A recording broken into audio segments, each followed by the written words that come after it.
Let's set up a super cute propagation station. For my plants, I'm taking cuttings of the Philodendron Brasil Begonia, Scindapsus, Monstera Siltepecana, and I've also got some string of pearls. I have 5 vessels going onto my propagation station here, and to keep them in check, I'm just adding some little rubber stoppers. You can slide these on before and after each of your glass vessels to make sure that they don't move around once you've got it set up.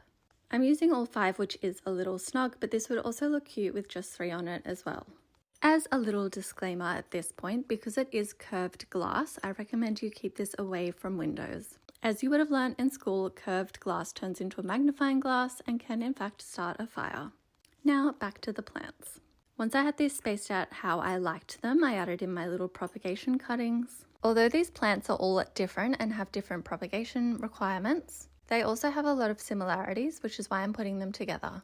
For the differences, the Philodendron Brasil, Monstera Siltepecana, and Scindapsus all need a node to propagate successfully and root, whereas the begonia and the string of pearls will grow roots from the base of the cutting.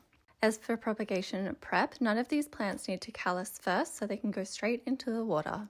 I'm adding enough water so that the bottom 1 inch of the stem is submerged.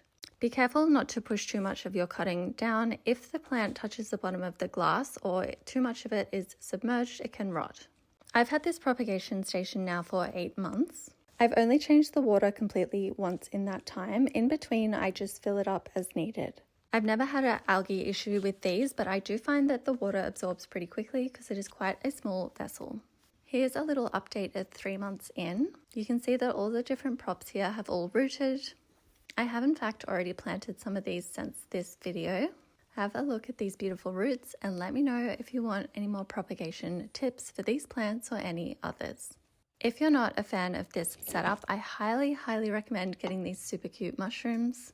The colored glass stops algae growth, so they're functional as well as cute. I have them placed all around my house and they are often my most commented on vase. This is your sign to get into propagation.